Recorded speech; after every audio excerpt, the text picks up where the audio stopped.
নমস্কার, আমরা Manbazar government ITI কলেজের ইলেকট্রিশিয়ান ট্রেডে সেকেন্ড ইয়ারের ছাত্র। আজকে আমরা প্র্যাকটিক্যালে ব্রিজ রেকটিফায়ার তৈরি করেছি।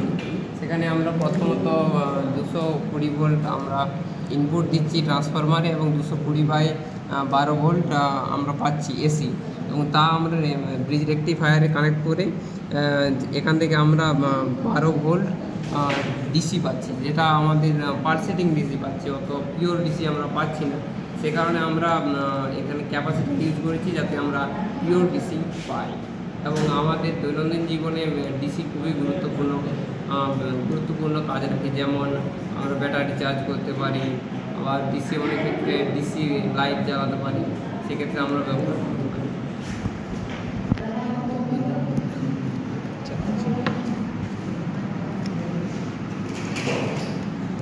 220 ভোল্ট এসি সাপ্লাই দেওয়া হয়েছে।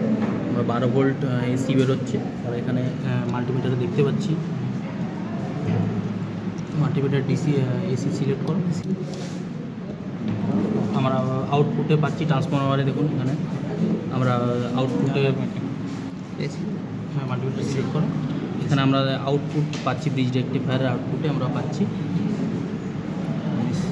এটা আমার ডিসি সিলেক্ট করা আছে, 20 ভোল্ট ডিসি আমরা পাচ্ছি। তাহলে আরেকবার প্রথম থেকে করো, প্রথমে চেক করো এসি, এখানে এসিতে সিলেক্ট করো। হ্যাঁ, এখানে আমরা এসি সাপ্লাই পাচ্ছি, এখানে এসি সিলেক্ট করা হচ্ছে। আমরা 14 ভোল্ট 220/12 ভোল্ট ট্রান্সফরমার, সেই হিসেবে আমরা এখানে পাচ্ছি 12 ভোল্ট এসি। তো আমরা তারপরে রেকটিফিকেশান করেছি ব্রিজ রেকটিফায়ারের মাধ্যমে, ডায়োড দিয়ে সার্কিট ডায়াগ্রাম, এটা হচ্ছে সার্কিট ডায়াগ্রাম। এই ডায়াগ্রাম অনুযায়ী আমরা সার্কিট কানেক্ট করেছি। সেখানে ডায়োড ইউজ করা হয়েছে, শর্ট লিঙ্ক ইউজ করা হয়েছে।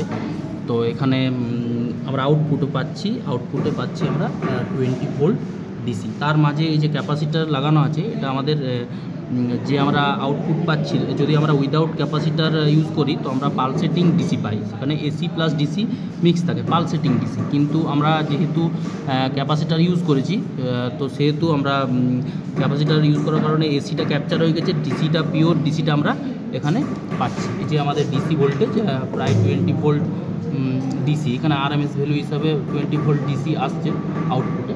এটাই আর কি স্টুডেন্টরা করেছে রেকটিফিকেশান ব্রিজ রেকটিফায়ারের মাধ্যমে। ছোট্ট, ঠিক আছে, ধন্যবাদ।